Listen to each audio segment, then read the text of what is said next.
Good afternoon. This is Walter Melvin Roberts III, the director and founder of Detroit Greek and Latin. And we're here today to bring you our continuance of Livy's description of Hannibal as found in book 21, chapter 4 of Alberbe Condita.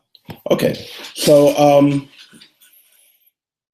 let me just remind you that Detroit Greek and Latin is a recognized 501c3 nonprofit, and we're dedicated to bringing high-level classics instruction to the masses. So we appreciate your support and hope that you enjoy these videos.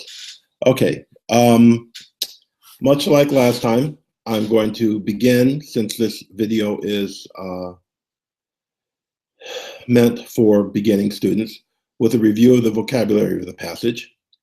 I've changed the format a bit, trying to figure out what's right for this medium. And so we review the vocabulary and then proceed to the passage itself. Okay, so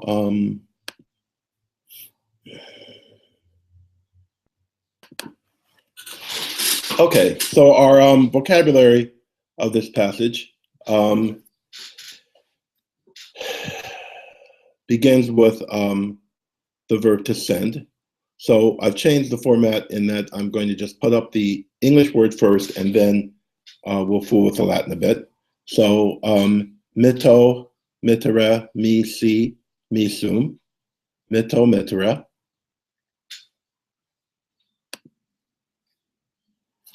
Statim, statim, statim. Adventus, adventus, adventus, adventus.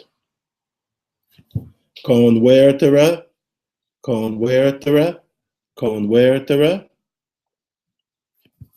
Redo, redere, redo, redere. Redo, redidi, rediditus. Sibi reditum, sibi reditum. Voltus, voltus, voltus, voltus.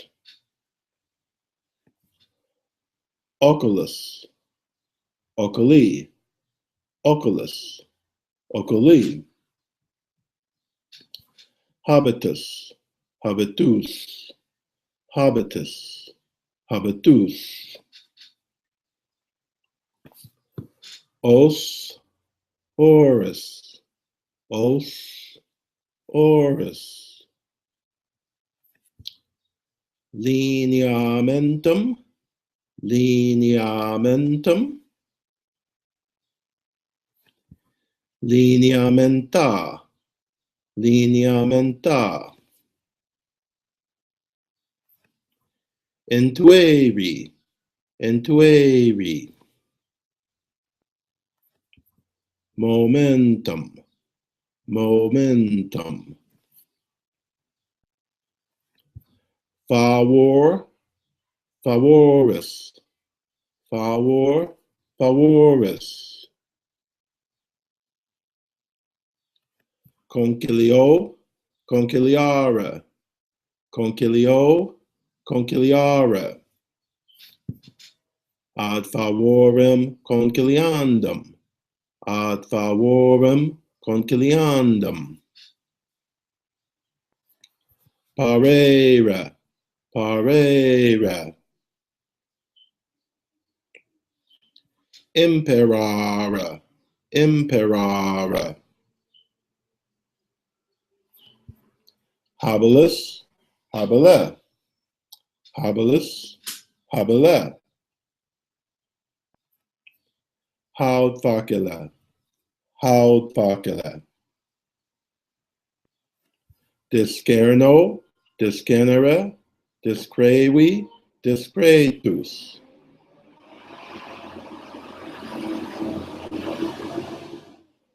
Discerno, discernere, discrevi, discretus. Ultraman, Ultram, on, Ultram, on. Carus, Carus. Carior, Carius. Mala, Mala. Agara, Agara. Prificio, Prificio. Prificio, Prifecti, Prifectus. Periculum, Periculi. Calor, Caloris. Calor, Caloris. Frigor, Frigoris. Par, Paris. Par, Paris. Kibus, Kibi. Kibus. Potio, Potionis. Potio, Potionis. Desiderium, Desiderium. Voluptas, Voluptatis, Voluptas, Voluptatis. Discriminare, Discriminare. Mollus, Mollus. Stratum, Stratum. Arcesio, Arcesera, Arcesio, Arcesera. Arcesitus, Arcesita, Arcesitum. Sagalum, Sagalum. Sagali. Conspicio, Conspexi, Conspectus, Conspicere. Conspici, Conspici, Conspici. Vestitus, Vestitus, Vestitus. Excalanes, Excalanes, Excalanes. Concerto, Concerto, Concertera. Concertum proelium, Concertum proelium. Excado, Excadere, Excado, Excadere. Aequara, Aequara. Perfidia, Perfidia. Dem, Dem. Deorum, Deorum, Dem. Usurandum, Usurandum, Usurandum. Endoles, Endoles, Endoles. Mereo, Merera, Mereo, Merera. Praetermitera, Praetermitera. Okay, so that's our vocabulary. And now we can proceed directly to our passage. Okay, let me just switch the screen for us.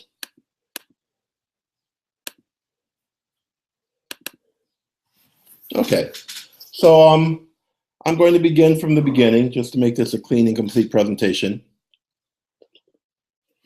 Insofar as the earlier one was, congested with pedagogical pointers. Okay, so again, the context here is the beginning of Livy's account of the great drama of well, I guess what would you say? The bridge between what's known as the Middle Republic, basically the last stop before Rome would actually become the dominant empire in the Mediterranean, by totally eliminating its main rival and then ultimately subjugating the Greeks as well.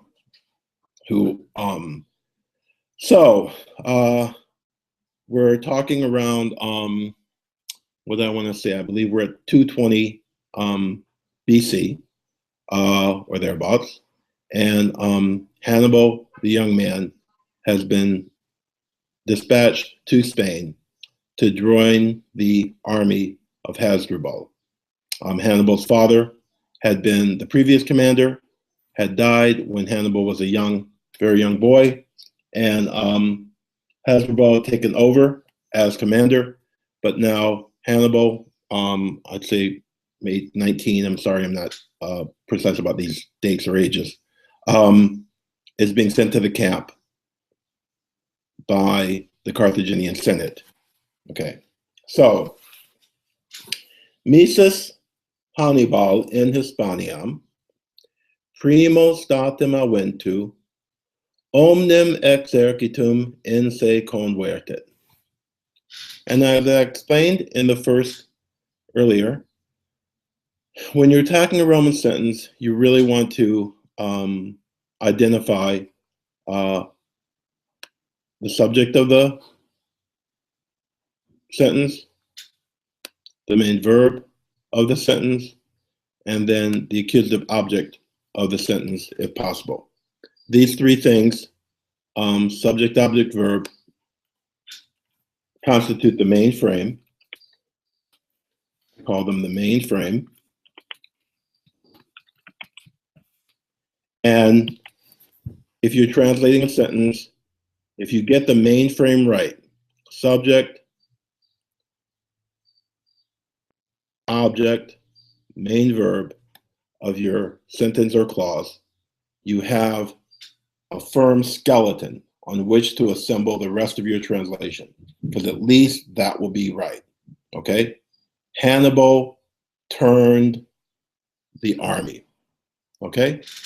Now, so Mises Hannibal in Hispanium. Mises, of course, is the fourth principal part of mittere, and it's passive. So having been sent, and it's nominative singular, modifying Hannibal, having been sent into Spain, primo statem aventu, immediately upon his first arrival, omnem exercitum in se convertit Hannibal. Okay, so throughout this document, I've marked in this blue the pronouns, the reflexive pronouns especially, because students have a little hard time getting accustomed to those. Okay, so converted in se, he turned to himself the whole army. Okay,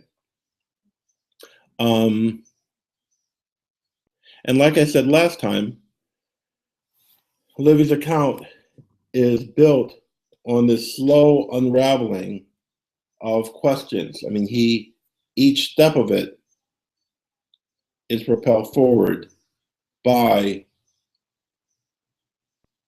a reader's curiosity that is not yet fully satisfied. So we're left at this point, well, in what way did he turn the army to himself?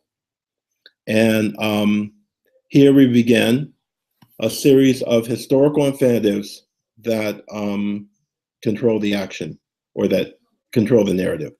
So the historical infinitive of the present is sometimes used by historians to give a rapid sequence of events with the subject in the nominative. Generally, several infinitives follow in succession. Okay. Last night in our part 10 of our reading of Tacitus's Agricola, we treated a famous passage where there were actually 11 historical infinitives in sequence, the final scene of the Battle of Mons Graupius. And so this is not quite to that extent, but that's a perfect example of how the historical infinitive is used. And so here, our first one will be this, I marked them in green. So, Hamilcarum juvenem reditum sibi, veteres milites credere, eundem rigorum involtu, vimquam oculis, habitum oris lineamentaque intueri. So you see the credere and intueri are both infinitives, and the subject of both the infinitives are the milites, the soldiers. Okay, so let's just mark that in yellow. Okay, so the soldiers, first off, they believed. Okay, and second off, they saw. Okay, now with credere,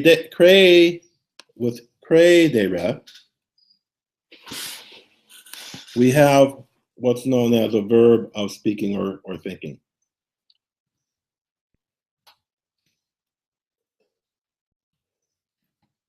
Okay, verb of speaking or thinking. So what we have to expect is that the object of what's thought is going to now generate a new phrase, indirect discourse, where the subject is going to be not in the nominative as we would expect, but in the infinitive. So that's what this previous thing is doing. They believed that Hamilcar, who's Hannibal's father, not to be confused with the commander, present commander, but Hamilcar, they believe that Hamilcar, and that em, of course, is our accusative, had been returned to themselves. Okay, so of course he doesn't need an infinitive in this indirect discourse. He doesn't need an infinitive, and he most certainly probably wouldn't even give it if he did need one. But it's important to realize that juvenem is in the predicate. Okay, they believe that Hamilcar had been returned to them as a young man. Okay, and this because Hannibal reminds the old troops of his father. So Hamilcar juvenem reditum sibi, veteres milites credere, eundem vigorum involtu, vimquam oculis, habitum oris lineamentaque intueri. Now, eundem is part of those tricky set of words that are a combination of the third person pronoun is id plus dem, and it means the same. Okay, it's not to be confused with the combination of is-am, is-id, with plus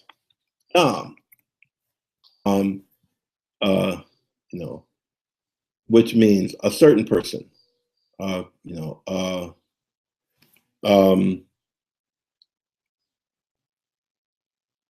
think I'm just confusing myself. I'm thinking of quidam, but let's just keep matters simple. It's adem, and then what happens is when you have the forms of id that end in aum, just because when an m combines with a d, this m wants to turn into an n.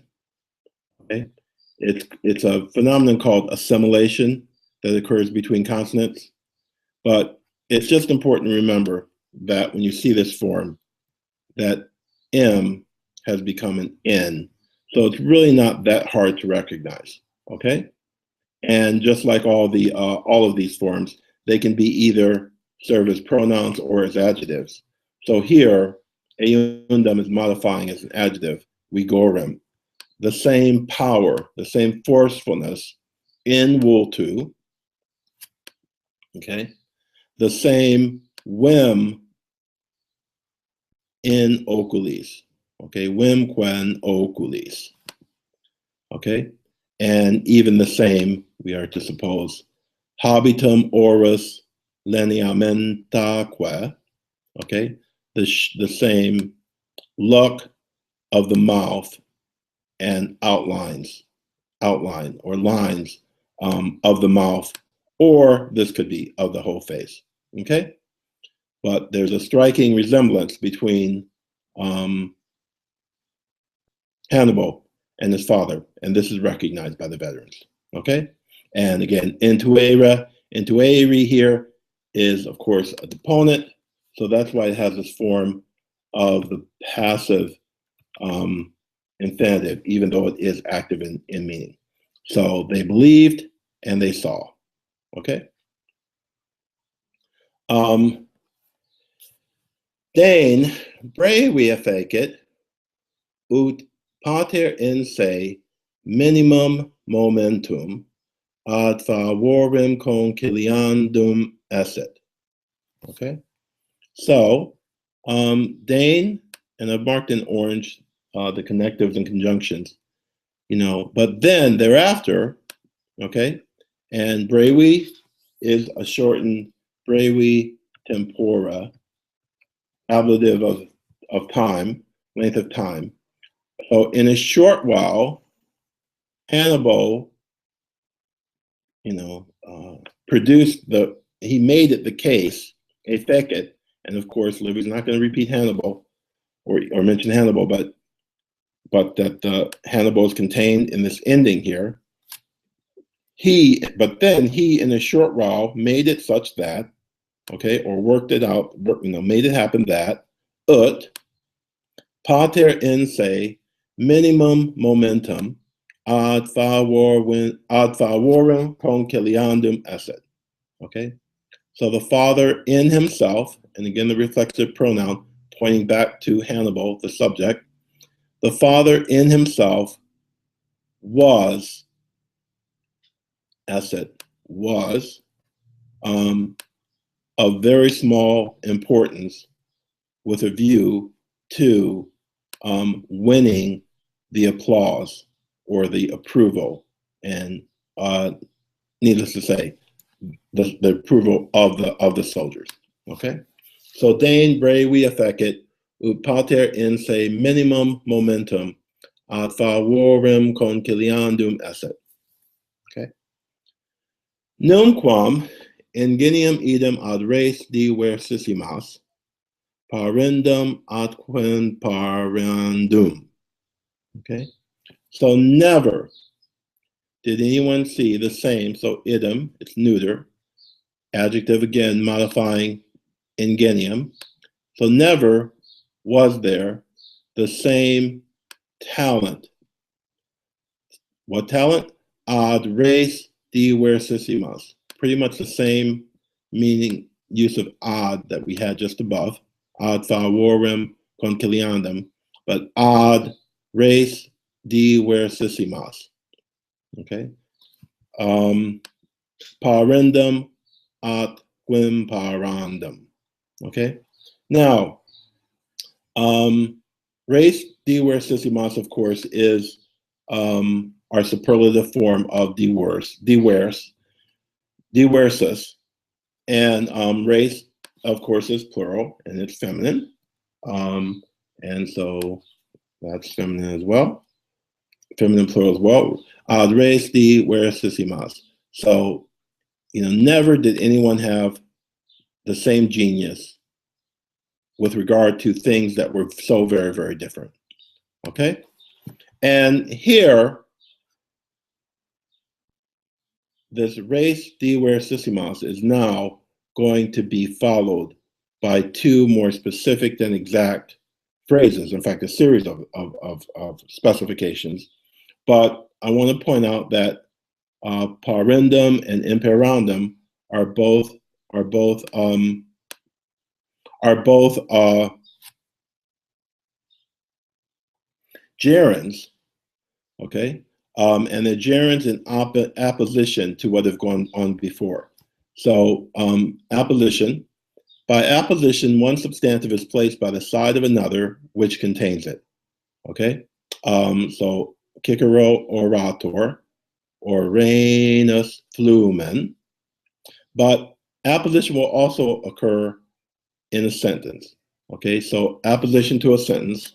Sometimes an accusative stands in apposition to a whole preceding sentence, either explaining the contents of the sentence or giving the end or aim of the action involved in the sentence. Okay, so here we have these accusatives of the gerunds, and they are explaining what he means by res diversissimas. Okay, so both in obeying, pareos to obey, and in imperandum, in following orders, in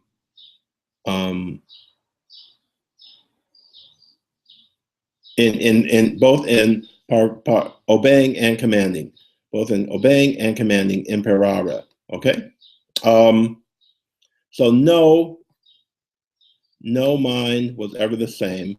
No same mind was ever more apt. Okay, habilius fuit. So this is, of course, our comparative adjective of habilis, habilet. Okay, so make sure that you buckle down and learn your, especially the irregular comparative adjectives. I mean, those are very important just to buckle down and learn so you don't get tripped up with them. But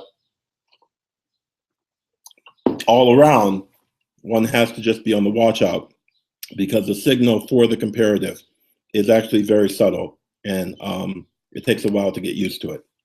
Okay? So, dein brevia fecedu pater in se minimum momentum ad favorem conciliandum esset, numquam ingenium idem ad res diversissimas, parendum adque imparandum, habilius fuit. Okay?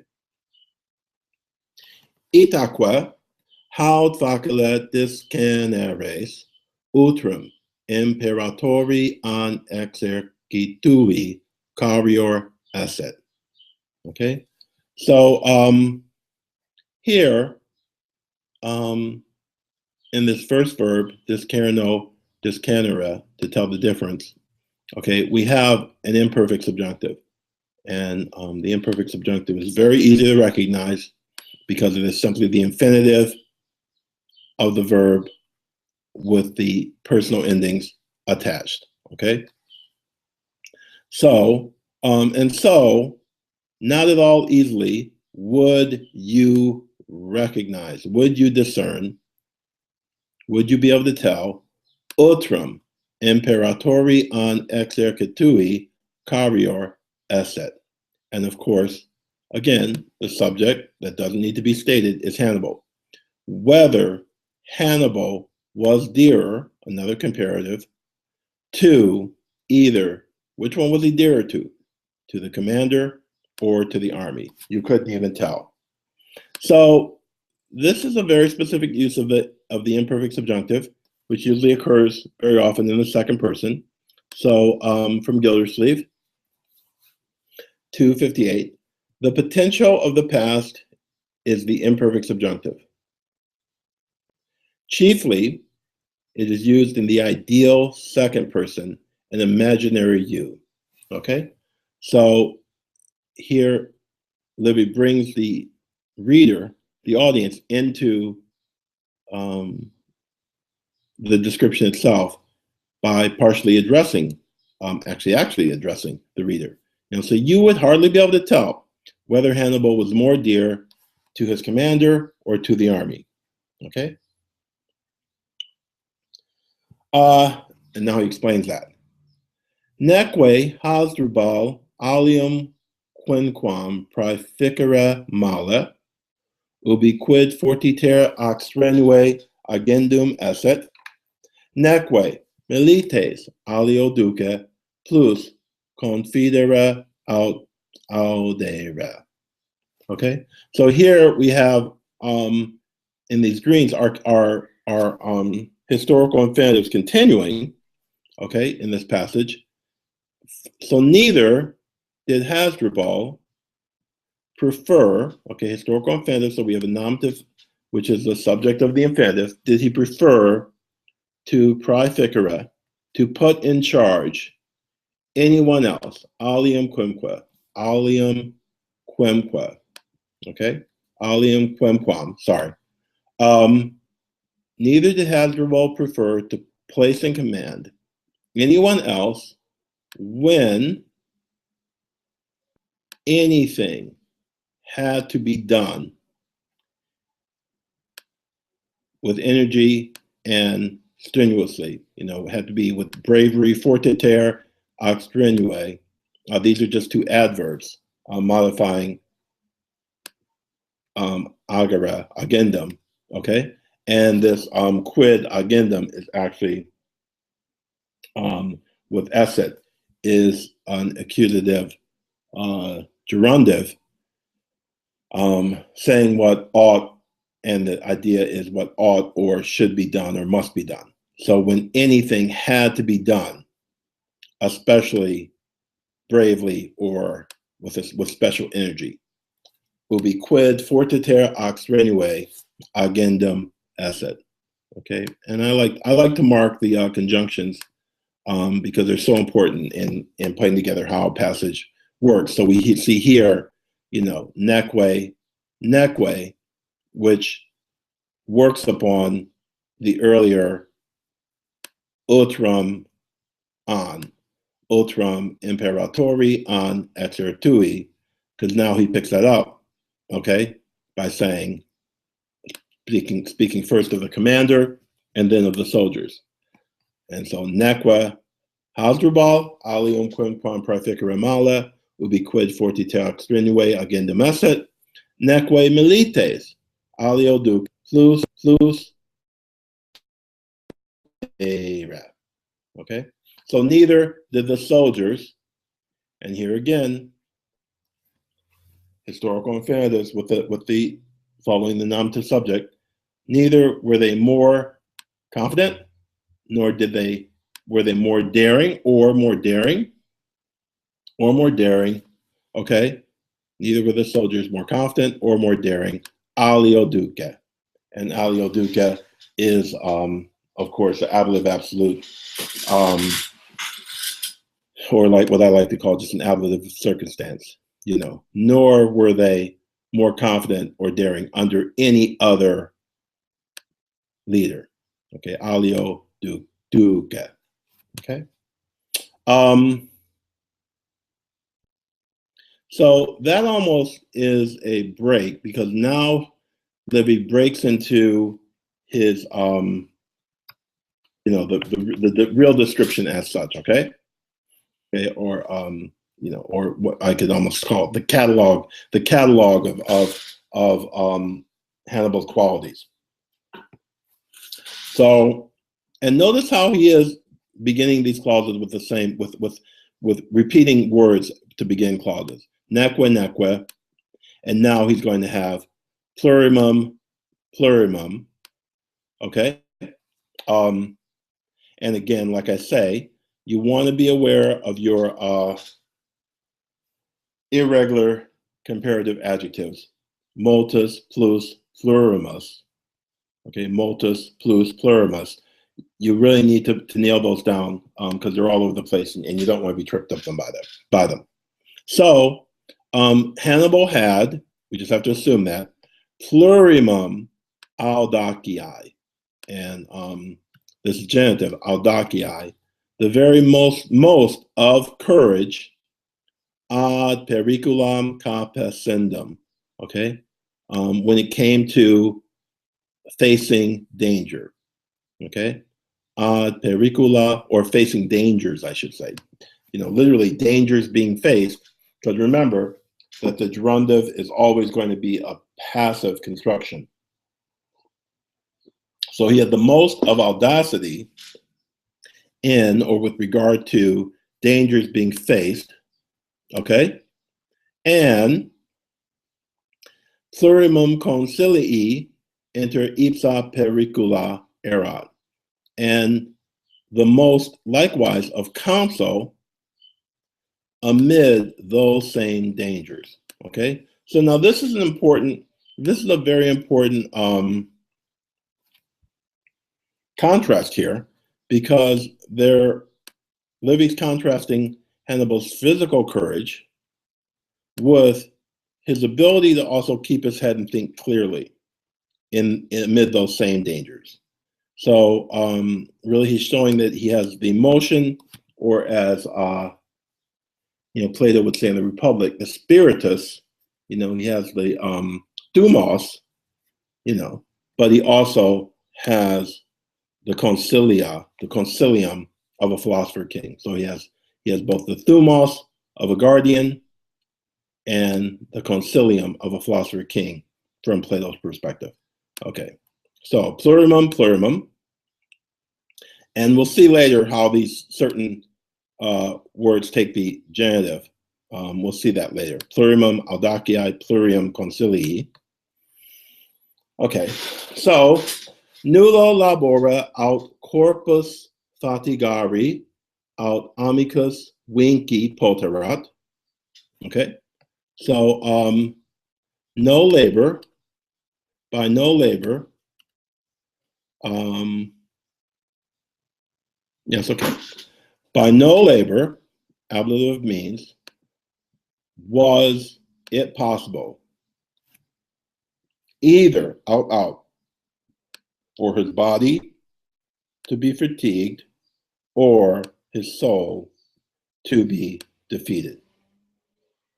Okay, so Latin loves to set up this construction where you have an active form of poterat, but then you have passive infinitives with modifying the subjects of poterat.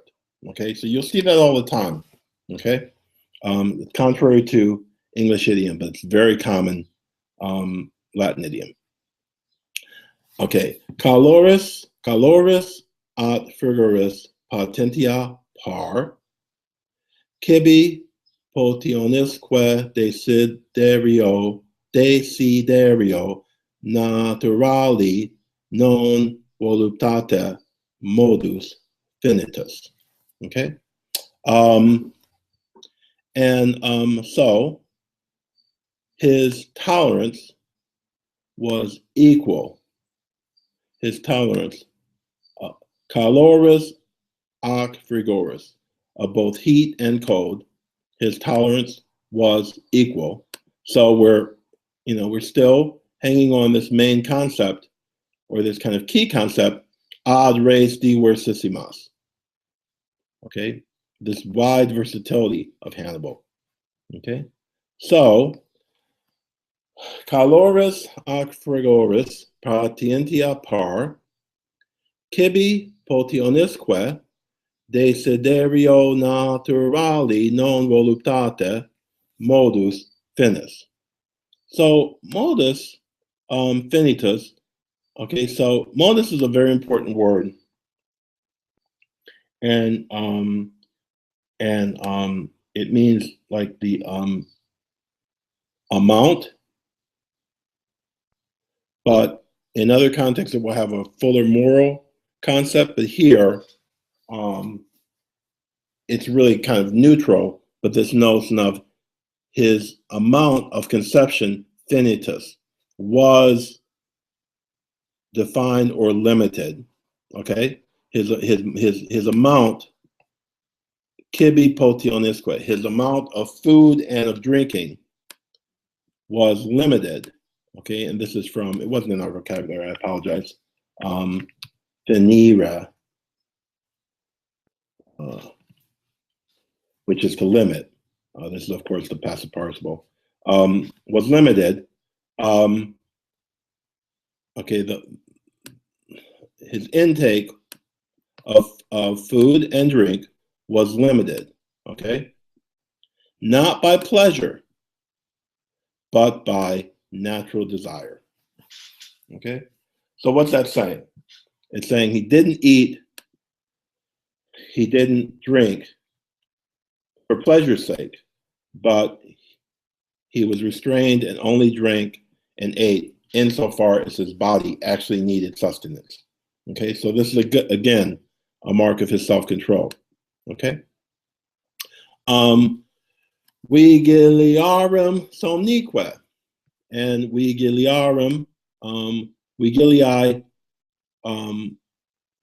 are periods of wakefulness. Okay, so when someone's keeping vigil, you know, there are long period of wakingness, and somnus, of course, is sleep. So, and of vigils and of sleeping, okay, nec die nec nocte discriminata tempora. So, and here, okay, so the times, his periods of being awake or being asleep were neither by day nor by night separated. Okay. Um,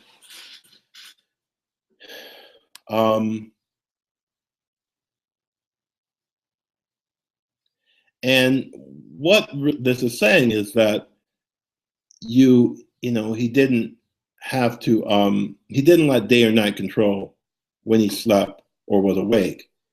That was just controlled by what needed to be done at the time. Okay? So it's extremely energetic. Id quod gerendis rebus superesset quieti datum.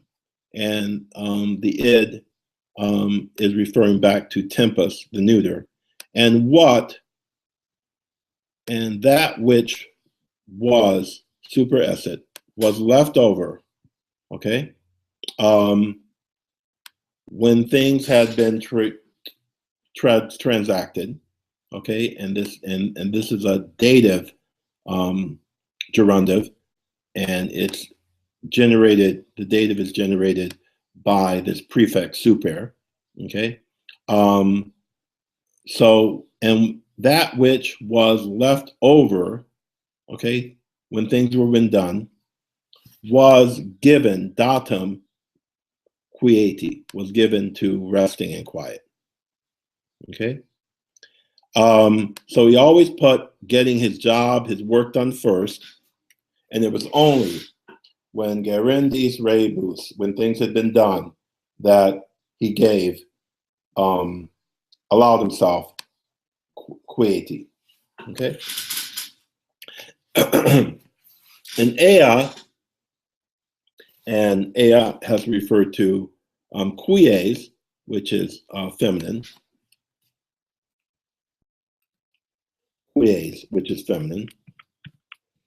Okay. So Ea, neque moli stratu, neque silentio arcesita. And that, sleep or quiet, was sought neither by means of a soft bed or by silence. Ea neque moli strato, neque silentio arcesita. Okay. Multi saepe militaris aguto opertum humi jacentem inter custodia stationesque militum conspexerunt. So let's take this and do what I said earlier. Let's find first our main verb, okay, conspexerunt. Okay, so we have in the third plural, so we know that there's a plurality of things or people who are catching sight of, okay? So, and that plurality is just our first word in the subject. So many folks would see, and what would they see? Where can we look and find our accusative object that we need now to get our main frame? Okay, and it's a little hidden because we'd really like it if Livy had given us a you know, would see him, okay, but he doesn't. He gives us this opertum, which is an accusative participle, and again, I apologize for it not being in our vocabulary. from operio, which means to cover, and so many times, many people would see him covered, okay, covered. Many, they saw him, Hannibal, covered, okay? And so now we need to just pick up the rest of our items because we have a main frame. Yacentum is a present participle from yakeo, lying, humili, on the ground, which is pretty sure it's a locative, the really rare locative form in I. So many people, saipe, would often see him covered, lying on the ground, and covered militari sagutu, covered with a military cloak. Okay? And inter custodias stationesque, and this militum. And so this que tells you that custodias and stationesque are linked. And the difference between these two are this: they were two different, relatively larger and smaller stations of watch. The army has its little watch stands, okay, or outposts, and stationes militum of the soldiers. So multe saepe militari saguto operatum, hum mi jacentem inter custodia stationesque militum conspexerunt. Okay, so vestitus nihil inter aequales excalens arma at quequi conspiciebantur. Okay, and so again, he's working always with these contrasts. So on the one hand, in no respect was his clothing extraordinary or special inter aequales, among his equals, the other soldiers, people in the camp. But on the other hand, he was conspicuous, or they were conspicuous. What were conspicuous? His arms and his horses. They were conspicuous. Okay. Now, one can question whether this means he had fancy arms and beautiful horses, like we might imagine George Washington having, or like the shield of Achilles, or whether it just meant when he handled his arms and when he rode, you could just see that he did exceptionally well. So I'm not sure really what's going on here. I'd prefer the latter, okay? So equitum peditumque idem longe primus erat. So both of the cavalry, the people who were in the cavalry, and of the foot soldiers, okay? And here again, we have the que uniting these things very closely, okay? Both of the cavalry and of the foot soldiers, likewise, or identically, he was by far longe primus erat. By far, he was the first, okay? Princeps in prolium ebat, ultimus concerto prolio ex cadebat. Okay, so again, he was the first. First, he was the one to go into battle in prolium, and last, once battle had been engaged hand to hand, ex cadebat. He was the last to retreat or withdraw. Okay. Okay. So I just want to take a moment to point out these contrasts that I'm talking about. Okay. So neque. Okay. And then when we get down here, again, he's going to set the contrast of both the cavalry and the foot soldiers, which has been somewhat foreshadowed above here with arma at equi. and then he explains each of those terms, you know, that he's the first in battle. We could imagine maybe riding on the horse. It'd be rather foolhardy to attack, to be the first one running at the enemy. And once, you know, they got off their horses or whatever and were fighting hand to hand, who knows? He was the last to stop fighting. Okay. So, and so this has been, up to here has been the positive portrait. And at this point comes what I like to call the turn. Okay. You see this most clearly in the poetry of Horace, where he, in the odes especially, where he gets something going and then towards the end, he just makes a turn and gives it a greater dimension or opens it up, complicates it by making a turn. So now we see Livy turn away from these positive traits to this rather perverse Roman perspective that, you know, historians universally dismiss it as just being a prejudice of the Roman prejudice that Livy has totally brought into. So he says, has tantas weary virtutes. Okay, so now virtutes is that tricky third conjugation plural, which can be either accusative or nominative, you know, from virtutes. Okay, so and weary, of course, is our singular we're genitive. Okay, so has tantas virtutes. Okay, has tantas virtutes weary. Okay, and I just want to mark this. We have a Latin readers to get used to the idea of that Latin sentence is very often going to lead with the accusative object. Okay, whereas English, because it doesn't have any terminations, has to basically, is pretty much required to put the subject first in the sentence, just so you know by its first position that it is the subject. Latin and Greek, because they are declined languages, they can put, and they tend to put very often, the accusative object first. So has tantas weary virtutes, these so great virtues of the man. Okay, and now we get the subject. Ingentia vitia, huge vices, aequabant, equalized or balanced out, aequabant. Okay, we're equaling out.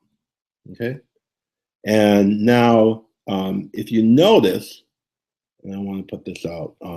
If you notice, you see how our earlier phrases were longer in length? All these are pretty long in length, okay? Our earlier limbs are long in length. Well, look what happens now. See how short they become? As he speeds towards the end, he picks up the pace by giving the pace of the discourse by giving shorter phrases, okay? Has tantas weary virtutes, ingenia vitia aequabat. Okay, and now he's going to go on the catalog. Inhumana crudelitas. I don't even have to translate that. Perfidia plus quam punica. Nihil veri, nihil sancti, nullus deum metus, nullum jus jurandum, nulla religio. Okay. So inhumana crudelitas, perfidia plus quam punica. Okay, now, like I said, in this last concluding section, we've switched totally into this perspective. Remember, we began with the perspective of the soldiers, who are in total, you know, they totally idealize their commander. But now we're going to end with the perspective of the Romans, who just see Hannibal as this super villain, you know, Osama bin Laden in the flesh. Okay, so he has a perfidia, you know, a failure to keep his word, plus quam punica. So already, you know, even before Hannibal came along, in Roman consciousness, Punica are the Carthaginians. These people are tricky and can't be trusted. So they're saying that Hannibal, in his case, has a plusquam punica,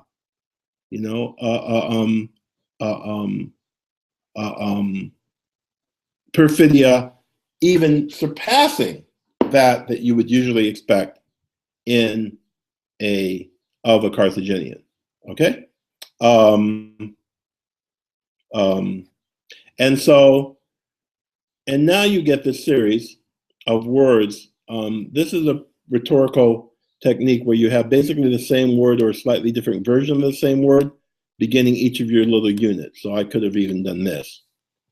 Okay, and these nihils, this is why I said earlier with regard to plurimum, these certain words where the partive genitive, Gildersleeve 369, the partive genitive is used with the neuter singular of the following and kindred words, but only in the nominative or accusative. Okay, so these words, when they occur in the nominative or accusative, can be followed by a genitive, a partive genitive. So tantum, multum, palum, satis, hoc, quod, quid, quantum, plus, minus, parum, id, illud, istum, aliquantum, plurimum, minimum, nihil, idem.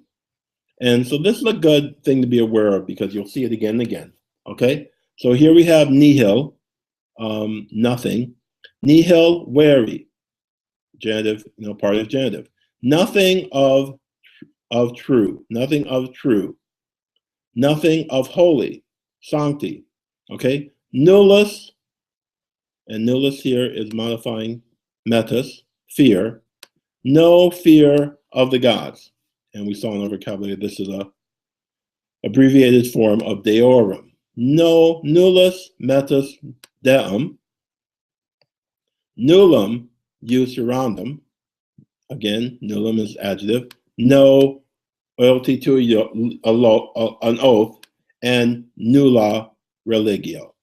No religious sense, no honor to be bound. Now, of course, these are all, the Romans want to imagine that they're the holy and sanctified ones, and they're the good guys. So these are all the virtues that a Roman wants to believe he has.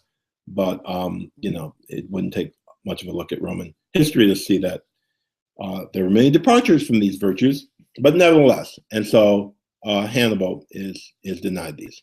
Okay, has tantas viri virtutes indignia vitia aequabat inhumana crudelitas perfidia plusquam punica nihil veri nihil sancti nullus deum metus nullum jus jurandum nulla religio. Okay, and now he concludes. Okay, this is his little concluding sentence.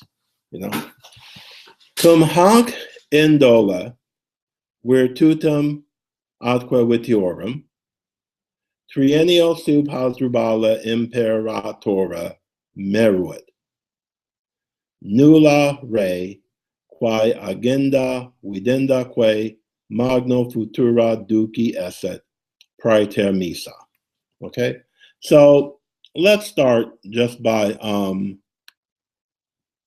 is always a difficult word because you never know whether it's the subordinating conjunction or, as in this case, the simple preposition followed by the ablative. Okay, but with this inborn character or inborn, this character or of vices, of virtues and vices. Okay, virtutum atque vitiorum. And guys, this is why it's so important. Of course, it's a horrible pain to you all that Latin has these various conjugations, but you've got to get your knowing, especially with the third declension. I'm sorry, declensions I meant. That third declension, your genitive plural ending is um. First declension is this aurum. And you look at this. If you're beginning and you haven't really got a lot of vocabulary yet, And you say, well, why isn't that my ending and its third declension? You know, well, I mean, this is only going to come with building your vocabulary and being aware of what declension a word belongs to. So, once you're down the road, you'll recognize this immediately. But at the early stages, it can be really difficult sometimes to just even figure out where your ending is, where the ending is even is. But Latin will, like to put right next to each other a third declension and first declension noun. So you've just got to really be really flexible and be able to recognize these things immediately for what they are.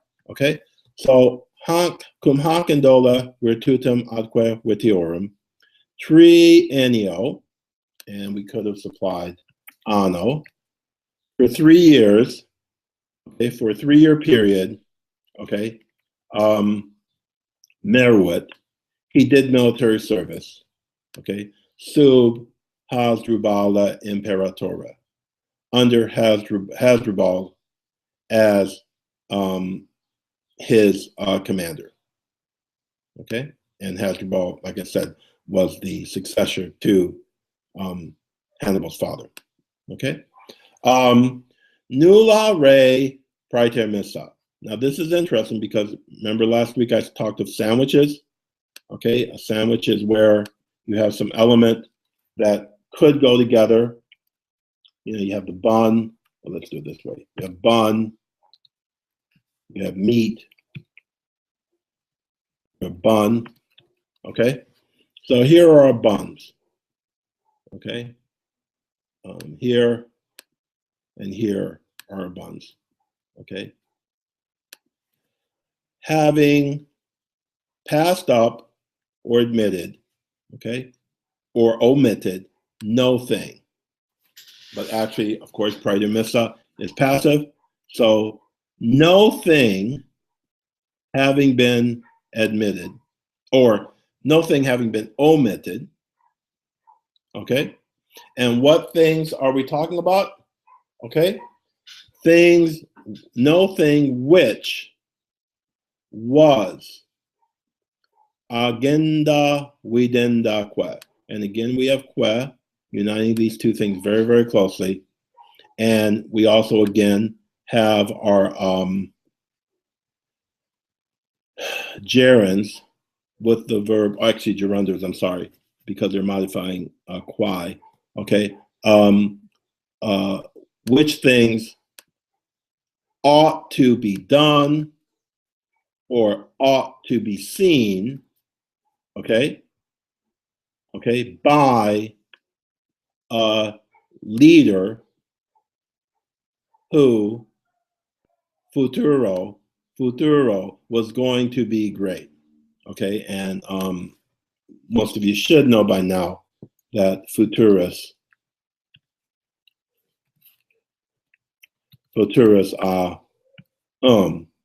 is the fourth principal part, future participle, the future participle of sum. Okay, and here it's an adjective, telling us that, for a leader who was going to be great. And of course, these gerunds and gerundives of necessity always have the dative as their, who it has to be done by. So with no thing having been omitted, we have this nice genitive absolute, ablative absolute, but then as the meat in the middle, we have this very complex, relatively complex clause. Which thing must be done or must be seen to or by a future great general? Okay, so it ends with this looking forward to Hannibal's subsequent career, which is going to be quite a pain in the butt for the Romans. Okay, so let's look at the whole passage without the breaks, so you guys have a clean experience of it. Okay, and I'll read this right through. Okay, so Mises Hannibal in Hispaniam primo statum aventu omnem exercitum inse convertet. Hamilcarum juvenem reditum sibi veteres milites credere, eundum vigorem in votu, quem oculis habitum oris lineamentaque intuere. Dein brevi effecit ut pater in se minimum momentum ad favorem conciliandum esset, numquam ingenium idem ad res diversissimas, parendum adque imparandum, habilius fuit, ita quaud facile discaneres utum imperatori an exertui carior esset. Neque Hasdrubal alium quemquam praeficere mala, neque Hasdrubal alium quemquam praeficere mala, ubi quid fortiter extrenue agendum esset, neque milites alio duce plus confidere aut audera. Plurimum audacia aut pericula capescenda, plurimum concilii inter ipsa pericula erat, nullo labore aut corpus fatigari aut animus in vici poterat, calores ac frigoris patientia par, cibi potionisque desiderio naturali non voluptate modus finitus, vigilarem somnique nec die nec nocte discriminata tempora, id quod gerendis rebus superes quieti datum, ea neque molli strato neque silentio arcesita. Multi saepe militaris aguto opertum humi jacentem inter custodia stationesque militum conspexerunt, vestitus nihil inter aquales excalens, arma atque eque conspiciebantur. Equitum petitumque idem longe primus erat, princeps in prolium ibat, ultimus concerto prolio excedebat.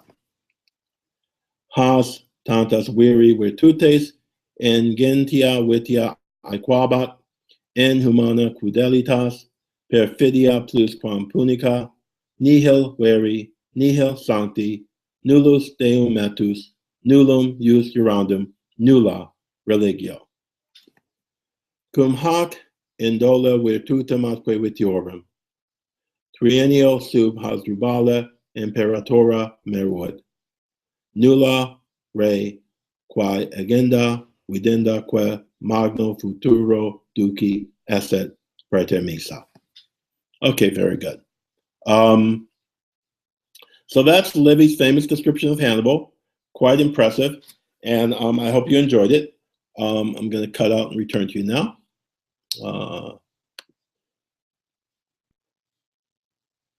Okay, good. Okay, so that's Livy's famous description of Hannibal.